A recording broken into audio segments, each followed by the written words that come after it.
Good morning friends, स्वागत है आपका आपके चैनल सोलो फिजिक्स में। और आज का हमारा टॉपिक है पॉइंटिंग थ्योरम। आज के इस वीडियो में हम देखेंगे कि पॉइंटिंग थ्योरम क्या होता है। लेकिन इससे पहले मैं आपको कुछ बताना चाहता हूँ कि इस टॉपिक को समझने के लिए आपको पता होना चाहिए कि पॉइंटिंग वेक्टर क्या होता है, और इसे डिराइव करने के लिए आपको पता होना चाहिए कि मैक्सवेल इक्वेशन क्या होता है। हालांकि इन दोनों का वीडियो जो है मैंने बना दिया है। आपके सिलेबस जो है, आपका सिलेबस जो होगा उसमें आपको पॉइंटिंग थ्योरम से पहले पॉइंटिंग वेक्टर और उससे पहले मैक्सवेल इक्वेशन आपको पढ़ना होगा। ठीक है, तो मैं मान के चल रहा हूँ कि आप लोगों को पता है पॉइंटिंग वेक्टर क्या होता है। और नहीं पता है तो आप वीडियो को आपको देख सकते हो, मैंने वीडियो अपलोड किया। आप सर्च कीजिए simply Maxwell equation by Solo Physics, या आप सर्च कर सकते हो Maxwell Poynting vector by Solo Physics, तो आपको वहां पर आराम से मेरा वीडियो मिल जाएगा। तो पॉइंटिंग थ्योरम क्या है समझते सबसे पहले ना, यहाँ जो लिखा हुआ है उसे समझने से पहले हम देखते हैं कि समझ लेते हैं क्या होगा। क्या कि मान लीजिए एक इलेक्ट्रोमैग्नेटिक वेव जो है वो क्या कर रहा है, एनर्जी को लेकर आगे बढ़ रहा है, अपने अंदर एनर्जी को लेकर आगे बढ़ते जाता है।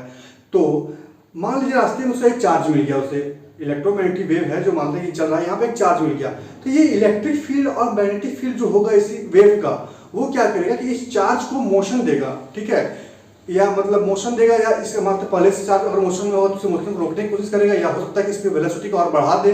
ठीक है, तो ये चार्ज को डिस्टर्ब करेगा। ठीक है, तो उसमें क्या होगा, एनर्जी थोड़ा सा वेस्ट होगा उस इलेक्ट्रोमैग्नेटिक वेव का।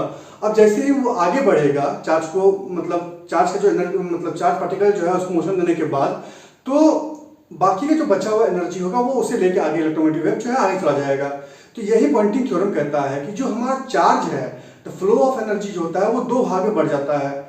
ठीक है, अब इसे मतलब पॉइंटिंग थ्योरम को जो है कहा कैसे गया था एज द वर्ड, वो देखिए, it states that the rate of energy transfer per unit volume, एक यूनिट वॉल्यूम पे कितना एनर्जी ट्रांसफर हो रहा है, ठीक है, from a region of space equals to, वो इक्वल होता है the rate of work done. Work done का क्या रेट है ऑन द चार्ज पार्टिकल, मतलब वर्क डन किस पे होगा, मानते हैं कोई भी इलेक्ट्रोमैग्नेटिक वेव आ रहा है तो वर्क डन तो किसी पर तो होगा, मानते हैं ऑटोमेटिक तो वर्क डन होगा नहीं, तो वर्क डन होगा किस पे, चार्ज पार्टिकल पे, चार्ज डिस्ट्रीब्यूशन पर, plus the energy flux leaving the region. मान लीजिए क्या है कि एक वॉल्यूम है, छोटा सा वॉल्यूम है, मान लीजिए मैं एक बुक ले लेता हूं, यहाँ पर ये बुक है। ठीक है, ये बुक एक छोटा सा वॉल्यूम है, इलेक्ट्रोमैग्नेटिक वेव आया, इस बुक के आसपास जो एरिया है ये उस मैग्नेटिक फील्ड का एरिया है। ठीक है, जहां पे वो एनर्जी ट्रांसफर कर सकता है। अब इसके अंदर मान लीजिए एक चार्ज पार्टिकल है, हम अज्यूम करते हैं कि इसके अंदर एक चार्ज पार्टिकल है, तो क्या होगा कि ये जो चार्ज पार्टिकल को कितना वर्क करेगा, और साथ ही साथ जो इसके अलावा जो फ्लक्स निकल जाएगा इस वॉल्यूम से बाहर, ठीक है, इन दोनों का सम कर देंगे, ठीक है, उस फ्लक्स की एनर्जी और यहाँ पे वर्क डन जो हुआ उसका एनर्जी, तो हमें मिल जाएगा टोटल एनर्जी जो कि मिल जाएगा फ्लो ऑफ एनर्जी का। ठीक है, तो अभी यहाँ पर देखते हैं मैथमेटिकली इसे हम कैसे लिख सकते हैं। मैथमेटिकली लिखना इससे कोई बड़ा बात नहीं है, आप सिंपल से डेफिनेशन को वापस से पढ़िए, थ्योरम को दोबारा से पढ़िए। क्या है, rate of energy transfer per unit volume, एक यूनिट वॉल्यूम पे कितना एनर्जी ट्रांसफर हो रहा है, वो हो गया ये rate of transfer of energy पर unit volume. This is the work done. ठीक है, जेई वर्क डन होता है, इसे आप ड्राइव करके मैं आपको दिखाऊंगा कि यहाँ पे जेई कैसे आ गया। तो ये हो गया वर्क डन, और ये हो गया the flux leaving the region, कितना फ्लक्स जो है वो रीजन को छोड़ के जा रहा है आगे। ये जो एस है ये कहलाता है पॉइंटिंग वेक्टर। पॉइंटिंग वेक्टर क्या होता है, flow of energy per unit area पर यूनिट टाइम जो है वो कहलाता है पॉइंटिंग वेक्टर। तो हमें यहाँ पर समझ में आ गया, इसे हम कहते हैं इंटीग्रल फॉर्म। ये जो पॉइंटिंग वेक्टर का इंटीग्रल फॉर्म है ये।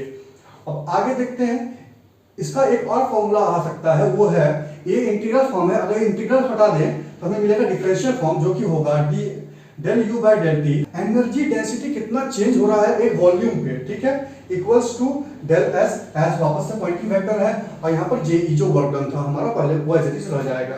ये है डिफरेंशियल फॉर्म। इसे अब हम डिराइव करेंगे इन दोनों इक्वेशन को। मैं आपको दोबारा से रिमाइंड करवा देता हूँ, यहाँ अच्छे से समझ लीजिए। इसे देखिए क्या है, ये है energy transfer per unit volume, कितना एक यूनिट वॉल्यूम पे कितना एनर्जी ट्रांसफर हो रहा है, प्लस वो इक्वल होता है दो चीजों पर, एक तो कितना फ्लक्स जो वो निकल जा रहा है आगे, दूसरा वो जो उस वॉल्यूम पे जो चार्ज पार्टिकल होगा, अगर मानते होगा तो, नहीं होगा तो बात खत्म है। करंट, ये जे जो है वो करंट डेंसिटी है। ठीक है, अगर चार्ज पार्टिकल है ही नहीं तो करंट होगा ही नहीं, तो सिंपल समझ लीजिए ये जीरो हो जाएगा।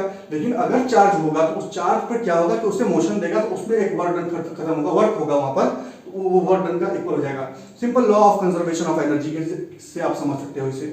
ठीक है, अब हम करेंगे इसके डेरिवेशन को, प्रूफ को देखते हैं इसके। अब प्रूफ को देखने से पहले मैं आपको बता देता हूँ इन टर्म्स का मतलब क्या है। U जो है वो है energy density in volume V, ठीक है। S है पॉइंटिंग वेक्टर और A जो है वो एरिया है, ठीक है, उस वॉल्यूम का कितना एरिया है। और यहाँ पर क्या हो गया JE, J है करंट डेंसिटी, E होता है इलेक्ट्रिक फील्ड, ठीक है, मिटा दिया था मैंने। और V जो है वो वापस से वॉल्यूम है। यहाँ पर वॉल्यूम इंटीग्रेशन है, यहाँ पर सरफेस इंटीग्रेशन है और यहाँ पर है वॉल्यूम इंटीग्रेशन, ठीक है। तो आपको इन सारे टर्म्स का मतलब समझ में आ गया। अब देखते हैं इसके प्रूफ को। तो अब देखते हैं इसके प्रूफ को। मैंने यहाँ पर हेडिंग बना दिया है प्रूफ फ्रॉम मैक्सवेल इक्वेशन। मैंने यहाँ पर क्या किया, मैक्सवेल इक्वेशन को पहले ही लिख दिया है। मैक्सवेल इक्वेशन क्या कहता है, मैक्सवेल के 4 इक्वेशन थे, ठीक है। पहला इक्वेशन था divergence of E is equal to rho by epsilon not. दूसरा इक्वेशन था divergence of B is equal to 0, जहां पर E इलेक्ट्रिक फील्ड है, B मैग्नेटिक फील्ड है। और तीसरा इक्वेशन था divergence curl of E is equal to minus dB by dt और B का फॉर्मूला होता है म्यू H। तो यहाँ पर अगर मैं म्यू को अप्लाई कर दूं तो मुझे मिलेगा minus mu del H by del T, ठीक है। इसे इक्वेशन C मान लिया, इसे इक्वेशन D मान लिया। यह है फोर्थ इक्वेशन जो कहता है कि curl of E, curl of H जो होता है वो इक्वल होता है J plus epsilon del E by del T, ठीक है, dE बाई dt। अब J क्या है, J है करंट का डेंसिटी, कितना करंट का डेंसिटी है। और यहाँ पर जो रो है वो है चार्ज डेंसिटी। मैंने इसे अच्छे से बताया हुआ है मैक्सवेल इक्वेशन वाले वीडियो में, वो अपलोडेड हो चुका है, देख लीजिएगा। तो अब आगे देखते हैं यहाँ पर हमें करना क्या है, इसकी डेरिवेशन को समझ लीजिए, बहुत आसान डेरिवेशन है। हम क्या करेंगे कि पॉइंटिंग फैक्टर, अगर आप लोगों ने पढ़ा होगा तो उसमें मैंने फॉर्मूला प्रूफ किया था। पॉइंटिंग वेक्टर जो S होता है पॉइंटिंग वेक्टर, वो इक्वल होता है 1 बाय म्यू नॉट EB का, ठीक है। अब B इज इक्वल टू होता है म्यू नॉट H, तो B के बदले अगर लिखूं मैं म्यू नॉट H, ठीक है, तो म्यू नॉट कैंसिल हो जाएगा, तो मुझे क्या मिलेगा, मुझे मिलेगा एप्सिलॉन E H। तो इसे लिख सकते हैं E क्रॉस H, क्योंकि देखिए क्रॉस का मतलब क्या होता है, E क्रॉस H मतलब E H साइन थीटा। तो साइन थीटा यहाँ पर कितना हो जाएगा, इलेक्ट्रिक फील्ड और मैग्नेटिक फील्ड के बीच का जो एंगल होता है वो 90 डिग्री होता है। तो क्रॉस लिखने का मतलब क्या है, सिर्फ डायरेक्शन में वहां पर दिखा रहा हूँ। तो E क्रॉस H मैंने वापस से यहाँ लिख दिया और उसका डाइवर्जेंस ले लिया, सिंपल किया मैंने, ठीक है, क्योंकि मुझे रिलेशन पॉइंटिंग वेक्टर के टर्म पे लेना है, ठीक है, क्योंकि जो हमारा पॉइंटिंग थ्योरम था उससे पॉइंटिंग वेक्टर आता है। तो यहाँ पर सिंपल मैंने ऐसा कर दिया। अब बहुत आसान है इसका, जो हम वेक्टर आइडेंटिटी लगाएंगे, यहाँ पर आइडेंटिटी लगाएंगे, वेक्टर आइडेंटिटी लगाएंगे तो यहाँ मिलेगा मुझे, देखिएगा। पहला क्या करना है, H को बाहर कर देते हैं और फिर होगा कर्ल ऑफ H को बाहर कर दिया, curl of E plus minus, इस पर E को बाहर करेंगे तो हो जाएगा कर्ल ऑफ H, ठीक है। ये फॉर्मूला है सिंपल, वेक्टर आइडेंटिटी से आप जाओगे तो यहाँ पर सिंपल ये फॉर्मूला आपको मिलता है। मैंने वो फॉर्मूला अप्लाई कर दिया। याद रखिएगा कि पहले जो है, पहला जो रहेगा उसका कर्ल होगा और दूसरी बार में दूसरा का कर्ल होगा माइनस में। ऐसा नहीं कर दीजिए, उल्टा कर दीजिएगा, डायरेक्शन वहां पर गलत आ जाएगा, ठीक है। आपका आंसर में बहुत ज्यादा फर्क नहीं पड़ेगा, लेकिन डायरेक्शन जो नेगेटिव साइन है वो हट जाएगा। तो अब देखते हैं आगे, सिंपल, ये तो ऐसा किस रह जाएगा, इस साइड में छोड़ता हूं, मेरा कैलकुलेट करता हूं। देखिए कर्ल ऑफ E ये हमें मिल जाएगा इक्वेशन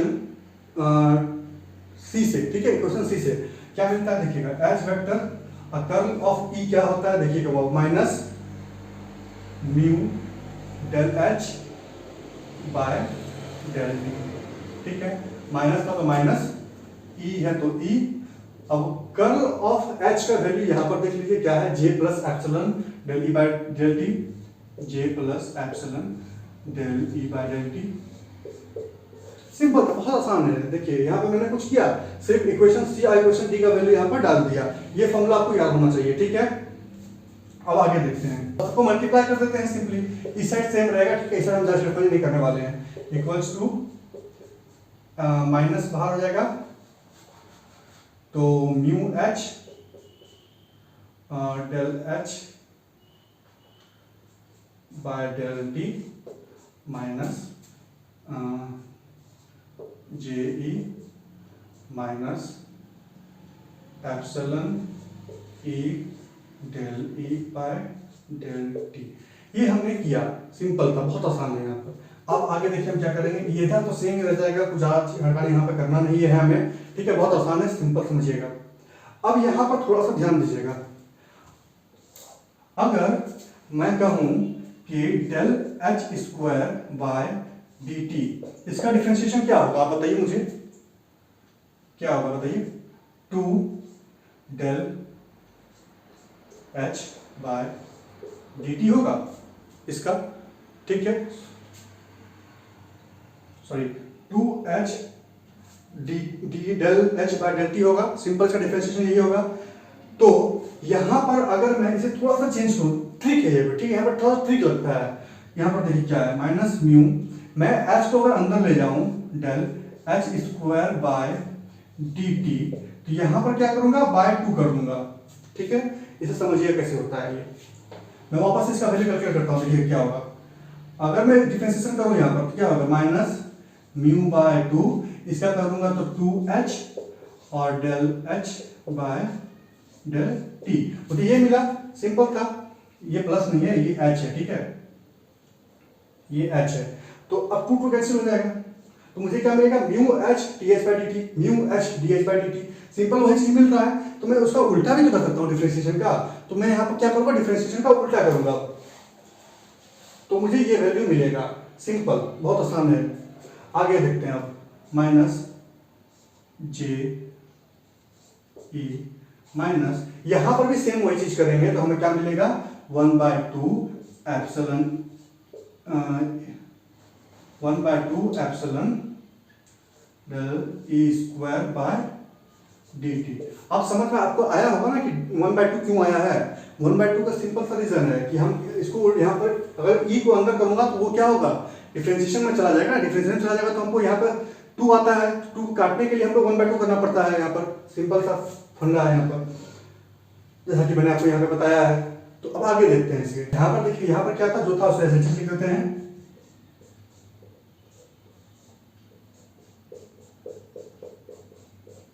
ठीक है, इक्वल्स टू, ये जे ई को मैं आगे लिख रहा हूं, माइनस जे ई है, प्लस, सॉरी प्लस तो यहाँ पर कहीं है ही नहीं, माइनस, इन दोनों में देखिए, इसमें और इसमें देखिए क्या क्या कॉमन आ जाएगा, पहला तो कॉमन आ जाएगा माइनस, मैंने माइनस कॉमन ले लिया, और क्या आ जाएगा, 1/2 कॉमन आ जाएगा, छोड़िए 1/2 नहीं लेते हैं, del by del t common ले लेते हैं, ठीक है, del by del t common ले लेंगे तो मुझे क्या मिलेगा, देखिएगा यहां पर मिलेगा मुझे 1/2 H square, 1/2 mu H square, ठीक है, यहां पर कॉमन लेंगे तो सीधा सीधे मैंने डेल बाय डेल टी को कॉमन ले लिया, क्योंकि दोनों में डिफरेंशिएशन है तो हम उसे एक साथ कर देते हैं, प्लस, क्योंकि माइनस मैंने कॉमन ले लिया है तो यहाँ पे क्या बचेगा, प्लस बचेगा, यहाँ पर होगा 1/2 एप्सिलॉन ई स्क्वायर, ठीक है। अब इसका कोई काम नहीं है इधर का, तो हमें ये मिला। अब आगे देखते हैं, यहाँ पर अब देखिए इसे इक्वेशन 1 मान लीजिए आप, मानना मन है तो बहुत आसान है। अब हम क्या करेंगे, इस इक्वेशन में इंटीग्रेशन लेंगे दोनों साइड, ठीक है, टेकिंग, हम लोग क्या किए, वॉल्यूम इंटीग्रेशन को दोनों साइड तरफ लिए। अब देखते हैं ऐसा करेंगे तो क्या होगा, हमें मिलेगा integration of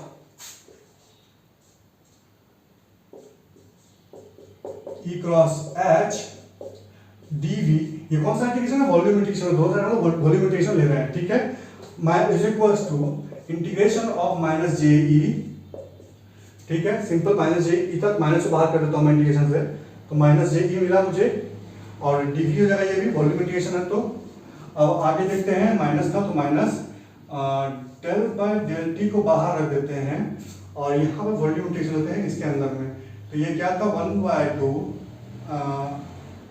mu H square, vector है तो vector, plus 1/2 epsilon E square, vector है, ठीक है, एप्सिलॉन ई स्क्वायर, हमने क्या किया, सिंपल ये ले लिया, वॉल्यूम इंटीग्रेशन है तो इंटीग्रेशन का डीवी, वहां पे हमें मिला, हमें ये क्वेश्चन मिल गया। अब देखिए ये यहाँ पर क्या है, हम डाइवर्जेंस वेक्टर लगाएंगे, ठीक है, तो डाइवर्जेंस क्या कहता है, हमारा किसी भी वेक्टर का डाइवर्जेंस करता है कि जो हमारा वॉल्यूम इंटीग्रेशन होता है, ठीक है, इस वॉल्यूम इंटीग्रेशन को हम बदल देते हैं सरफेस इंटीग्रेशन में। कैसे, देखिएगा, ये सरफेस इंटीग्रेशन हो जाएगा और यहां पर हो जाएगा E cross H D V, sorry D A, surface है तो एरिया में लेता हूँ, surface area A is equals to minus V J E D V minus del by del T integration of V, बाकी चीज हम लोग एज इट इज लिख देंगे mu H square plus 1/2 epsilon E vector का स्क्वायर, यहाँ पे vector होगा, और डी वी। हमें सिंपल ये मिला, ठीक है।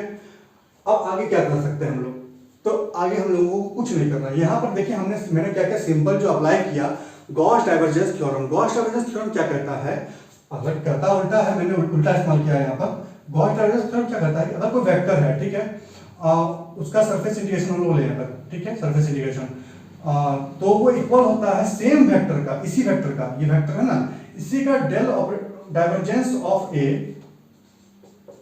ठीक है, डी बी का, ठीक है, ये होता है गॉस डाइवर्जेंस थ्योरम हमारा कहता है।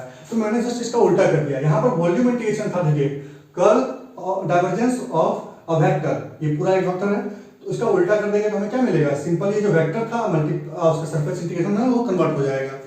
अब आगे देखते हैं, यहां तक जो है मेन काम आपका हो चुका है, ठीक है। अब इससे ज्यादा आपको कुछ करना नहीं है, ठीक है। इसे हम मानते हैं इक्वेशन 2, दिस इज इक्वेशन 2। ये क्या है, ये पहला टर्म है इक्वेशन 2 का, ये कौन सा टर्म है, ये है दूसरा टर्म इक्वेशन 2 का, और ये कौन सा तीसरा टर्म इक्वेशन 2 का, ठीक है, 3 टर्म है। अब क्योंकि मैं इन तीनों को एक साथ सॉल्व करूंगा तो बहुत लंबा हो जाएगा ये, ठीक है, तो शायद बोर्ड में भी नहीं हटेगा, आपको कॉपी में तो दूर की बात है, ठीक है। तो इसे हम अलग अलग सॉल्व करेंगे। पहले हम सॉल्व करेंगे इसे, ये क्या है, ठीक है। हम लोगों ने अभी तक ये इक्वेशन देखा है, अब आगे समझते हैं इसे हम कैसे सॉल्व कर सकते हैं। सिंपली देखिए, कुछ करना यहाँ पर नहीं है। अब इन तीनों को अलग अलग करके इंट्रोड्यूस करेंगे कि ये है क्या असल में। तो यहाँ पर देखिए, मैं ले रहा हूँ इक्वेशन 2 को, 2 इसीलिए ले रहा हूँ यहाँ पर, 2 को पहले इसीलिए सॉल्व कर रहा हूँ, इस वाले टर्म को इसीलिए सॉल्व कर रहा हूँ क्योंकि सबसे लेंथी टर्म यही होगा, इसके बाद वाला टर्म से बहुत आसान है, वो सिंपल ही हो जाता है, ठीक है। तो देखिए 2 क्या करता है, ये असल में वर्क डन है, ठीक है, ऑन द चार्ज पार्टिकल, किसी चार्ज पार्टिकल पे जो वर्क डन होता है वो ये है। लेकिन ये आपको यहाँ पर समझ में तो आ नहीं रहा है कि वर्क डन कैसे हो सकता है ये, तो देखते हैं। वर्क क्या होता है, किसी भी rate of change of work अगर करें, ठीक है, the rate of work done निकालेंगे अगर हम लोग किसी पार्टिकल पर, ith पार्टिकल पर, मान लीजिए चार्ज किसी वॉल्यूम पर, मैंने ऐसा आपको दिखाया था कि अगर ये वॉल्यूम है तो किसी वॉल्यूम पे जितना चार्ज पार्टिकल होगा उस चार्ज पार्टिकल का वर्क डन क्या होगा, equals to F I multiply by rate of change of distance, क्योंकि हम रेट कैलकुलेट कर रहे हैं ना, तो रेट निकालेंगे। तो rate of change of distance क्या होता है, वेलोसिटी होता है, तो rate of change in the distance is the velocity. तो यहां पर हम क्या करेंगे, सीधा सीधी वेलोसिटी लिख देंगे, तो एफ आई बी वेक्टर, ठीक है, क्योंकि हम वेक्टर लेके चल रहे हैं, हमेशा वेक्टर लेके चलेंगे हम लोग। तो आगे बढ़ते हैं। अब ये एफ क्या है, ये चार्ज पार्टिकल पे लगने वाला फोर्स है, इलेक्ट्रोमैग्नेटिक वेव के द्वारा लगने वाला फोर्स है, यानी कि इलेक्ट्रिक फील्ड और मैग्नेटिक फील्ड के कारण लगने वाला फोर्स है। तो इलेक्ट्रिक फील्ड और मैग्नेटिक फील्ड के कारण लगने वाला फोर्स जो होता है उसे आपने क्लास 12 में पढ़ा हुआ है, जिसे हम कहते हैं लॉरेंस फोर्स। और लॉरेंस फोर्स का जो फॉर्मूला होता है वो ये होता है कि जो वेलोसिटी v होगा, सॉरी, द चार्ज q, क्योंकि हम ith पार्टिकल के लिए बात कर रहे हैं, हम सारे पार्टिकल के लिए बात नहीं कर रहे हैं, हम सिर्फ एक पार्टिकल के लिए बात कर रहे हैं। कौन सा पार्टिकल, ith पार्टिकल के लिए। तो qi, मान लीजिए कि चार्ज पार्टिकल बहुत सारे हो सकते हैं ना, मतलब 1 चार्ज पार्टिकल, दूसरा चार्ज पार्टिकल, तो कहीं पर एक टर्म होगा i पार्टिकल, ठीक है, उस i पार्टिकल की बात कर रहे हैं, बाद में उसे इंटीग्रेशन कर देंगे या समेशन कर देंगे उसका। तो qi इज इक्वल्स टू क्या हो जाएगा, देखिए fi का फॉर्मूला लिखो लॉरेंस फोर्स से। लॉरेंस फोर्स क्या करता है, f is equals to q, electric field के द्वारा जो वर्क किया गया है प्लस मैग्नेटिक फील्ड के द्वारा जो वर्क किया गया है v cross b। ith particle की बात करेंगे तो vi लिखेंगे, यहाँ पर भी vi लिखेंगे, velocity of the ith particle, ठीक है। और मल्टीप्लाई बाय क्या था हमारा, vi, तो इसे मल्टीप्लाई बाय कर देते हैं vi। इस इक्वेशन को देखिएगा, ये क्या है, ये हो जाएगा qi e vi। अब बोलोगे कैसे, तो ये देखिए vi जब मल्टीप्लाई होगा इससे और ये मल्टीप्लाई होगा इससे, तो हमें मिला ये टर्म। दूसरी बार क्या होगा, क्योंकि जब ये vi मल्टीप्लाई होगा, देखिए vi क्रॉस b वेक्टर, ये दोनों वेक्टर्स हैं, ठीक है, मल्टीप्लाई बाय vi वेक्टर, ठीक है। ये जो होता है ये टर्म, इसका वैल्यू होता है 0 वेक्टर आइडेंटिटी से, क्या, ठीक है। क्योंकि सेम वेक्टर का क्रॉस ले रहे हैं, उसका फिर डाइवर्जेंस ले रहे हैं, तो वो हो जाएगा जीरो का इक्वल, तो वो हो गया हमारा जीरो। ये है वेलोसिटी v, ठीक है। अब देखते हैं इसे हम कैसे करेंगे। ये क्या है हमारा rate of work done, this is the rate of work done. अब आगे देखते हैं for the total particle, for all particles. यहाँ पर मैं लैंग्वेज नहीं लिख रहा हूँ बहुत बढ़िया से, ठीक है। यहाँ पे यूनिट टाइम की बात कर रहे हैं, तो क्या होगा, इसका समेशन कर देंगे हम। तो ये लूं या ये लूं, बात बराबर है, तो इसे लिख सकते हैं हम Q I E B I, ठीक है। ये कौन सा पार्टिकल है, ये it is the ith particle, तो आई के लिए हम ले रहे हैं समेशन इक्वल्स टू। देखिए मैं इलेक्ट्रिक फील्ड को बाहर कर देता हूँ, इलेक्ट्रिक फील्ड का यहाँ पर काम नहीं है, बाकी क्या है Q V I, Q I V I, ये है वर्क डन डब्ल्यू। ये इक्वल होता है सॉरी समेशन लेके चल रहे थे, समेशन लिख लेते हैं अभी, ठीक है। आगे बढ़ते हैं कि ये हो जाएगा हमारा, देखिए यहाँ लिख देता हूं मैं, ई वेक्टर बाहर आ जाएगा, इसका वैल्यू जो होता है वो होता है integration of E dot J D V. ये जो टर्म है ब्रैकेट में जो समेशन दिख रहा है आपको, ठीक है, ये जो टर्म है ये क्यू आई वी आई जो है वो इक्वल होता है जे डी वी का। कैसे यार ये बता देता हूँ यहाँ पर, क्योंकि ये आपको लिखने की जरूरत नहीं है, पहले क्लास में पढ़ा होगा। तो देखते हैं जे जो होता है वो है करंट डेंसिटी। जे क्या होता है, row multiply by B I. रो क्या है, रो है आपका चार्ज डेंसिटी, चार्ज को वेलोसिटी से मल्टीप्लाई करेंगे तो करंट प्रोड्यूस होता है, सिंपल सा बात है यहाँ पर, ठीक है। अब क्या करता हूं मैं, दोनों साइड वॉल्यूम ले लेता हूं, ठीक है, जे डी वी ले लेता हूं इधर भी, इधर भी ले लेता हूं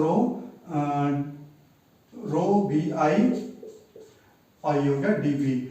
अब देखिए जे डीवी क्या हो जाएगा, जे डीवी का इक्वल यहां पर देखिएगा, ये जो रो डीवी है, ठीक है, रो डीवी, रो मतलब ठीक है, रो क्या, चार्ज डेंसिटी इन वॉल्यूम भी, चार्ज डेंसिटी इन वॉल्यूम भी क्या हो जाएगा, वो हो जाएगा आपका चार्ज। सिंपल, यहां से क्यू आई वी आई जो होता है, क्यू आई वी आई जो होता है वो होता है जे डीवी, जे डीवी का इक्वल होता है। यहाँ पर होता है रो मतलब charge, charge density in volume भी, एक चार्ज डेंसिटी आपको मिल गया, वॉल्यूम मिल गया, दोनों को गुना कर देंगे तो क्या मिलेगा हमें, मिलेगा चार्ज, टोटल चार्ज मिल जाएगा हमें। तो वही टोटल चार्ज हमें क्यों मिला, क्यू आई चार्ज की बात कर रहा हूँ। तो अब आप समझ गए होंगे कि ये क्या है, work done, this is the work done on the charge particle. ये है जे ई डी वी, मैंने यहाँ पर लिखा हुआ है जे ई डी वी, ठीक है। सिंपल सा ये बात हमारा यहाँ पर मिल गया। इस समेशन इंटीग्रेशन इसीलिए बात बदल गई क्योंकि हम कंटिन्यूअस डिस्ट्रीब्यूशन की बात कर रहे हैं यहाँ पर, ठीक है। तो पहला टर्म हो गया, हमने ये टर्म समझ लिया, ये टर्म को मार देता हूँ मैं टिक, ये समझ गए। अब आते हैं दूसरे टर्म पर, ठीक है, इसको नहीं देख रहा हूँ, ठीक है, ब्रैकेट के पहले मतलब इक्वल्स टू के इस साइड पे मतलब आरएचएस को पहले देख रहा हूँ। तो यहाँ पर देखिए इस टर्म को, ये क्या है, असल में मैंने पहले वाले वीडियो में आपको बताया था कि 1/2 म्यू एच स्क्वायर जो होता है ये होता है energy stored in the electric field. Electric field में कितना, sorry, energy stored in the magnetic field, यानी कि मैग्नेटिक फील्ड में कितना एनर्जी स्टोर होता है वो है आपका ये फॉर्मूला हम देता है, ठीक है। तो दिस इज एनर्जी स्टोर्ड, ठीक है, एम फॉर मैग्नेटिक है, ठीक है। और ये जो दूसरा है हमारा हाफ एप्सिलॉन ई स्क्वायर, ये है energy stored in the electric field, electric field, ठीक है। तो ये हमें समझ में आ गया। तो इन दोनों का सम क्या हो जाएगा, यहां पर देखिए क्या है, इलेक्ट्रिक फील्ड का energy plus magnetic field, sorry magnetic field का एनर्जी प्लस इलेक्ट्रिक फील्ड का एनर्जी, तो दोनों का एनर्जी अगर हम सम कर देंगे तो क्या मिलेगा, इलेक्ट्रोमैग्नेटिक वेव का जो है एनर्जी कितना होगा, इलेक्ट्रोमैग्नेटिक फील्ड का जो एनर्जी है वो हमें मिल जाएगा, energy stored in EM field. अब देखिए ये अगर मैं डेल ले लूं, इस पूरे वैल्यू को मैं मानता हूं यू, ठीक है, इससे लिखता हूं मैं you, total energy, electromagnetic field का टोटल एनर्जी होगा वो यू हो गया, ठीक है।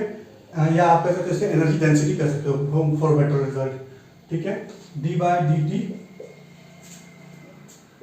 ये टर्म क्या है, ये बता रहा है rate of change in a volume भी by rate of change in energy, rate of change of energy, ठीक है, यहाँ पे छूट गया था, rate of change of energy, ठीक है, इन अ वॉल्यूम भी बाय इलेक्ट्रिक और मैग्नेटिक फील्ड। इलेक्ट्रिक और मैग्नेटिक फील्ड के कारण किस रेट से एनर्जी चेंज हो रहा है वो हमें बता रहा है ये इक्वेशन, यानी कि ये टर्म, ठीक है। अब आगे देखते हैं, ये तो दूसरा टर्म हो गया। अब देखते हैं इस पहले वाले टर्म को। ये हमें कहता है energy propagated by EM wave, ठीक है, पर यूनिट टाइम। एक यूनिट टाइम पर कितना एनर्जी प्रोपेगेट हो रहा है ये पूरा टर्म बता रहा है, ठीक है। जहां पर ई क्रॉस एच जो है, ई क्रॉस एच ये हमें बताता है this is the rate of change of energy per unit area पर unit time which is denoted by the Poynting vector S, ठीक है। तो मैं चाहूं तो इसके बदले लिख सकता हूं एस। तो हमें क्या इक्वेशन मिलेगा वो देखते हैं।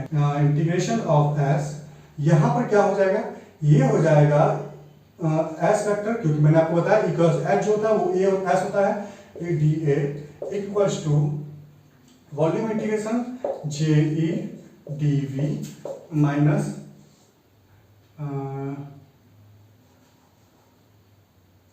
del by del t integration of electromagnetic energy in the volume भी, और यहाँ पर वॉल्यूम इंटीग्रेशन है तो वॉल्यूम। हमें ये क्वेश्चन मिला, सिंपल, बहुत आसान था। हमने सिर्फ इन तीनों को अलग अलग सॉल्व किया, यहाँ पर कुछ चेंज हुआ नहीं, लेकिन मुझे बताना था कि ये है क्या, क्योंकि एग्जाम में अगर आप लिखोगे तो आपको ये बताना पड़ेगा कि टर्म को एक्सप्लेन करना पड़ेगा सारे टर्म्स को, ठीक है। ये टर्म को मैंने एक्सप्लेन किया, इस टर्म को एक्सप्लेन किया, इस टर्म को एक्सप्लेन किया। अब क्या एक्सप्लेन करके क्या आया वो देखते हैं, ठीक है। देखिए मैंने यहाँ पे तीनों टर्म को एक्सप्लेन कर दिया वापस से। ये है एनर्जी फ्लो, कितना एनर्जी फ्लो हो रहा है उस वॉल्यूम से निकलने के बाद। यहाँ पर क्या है, rate of work done by electromagnetic wave, या इसे हम कह सकते हैं power dissipation due to charge, due to change in motion, यानी कोई चार्ज पार्टिकल है उसे मोशन को चेंज करने के लिए या मोशन में लाने के लिए, दोनों कह सकते हैं आप, ठीक है। तो उस पर कितना वर्क डन हुआ है वो ये बताता है ये टर्म। और आगे क्या है, ये टर्म बताता है rate of change of energy. This is the Poynting theorem in the term of integral form, Poynting theorem in integral form.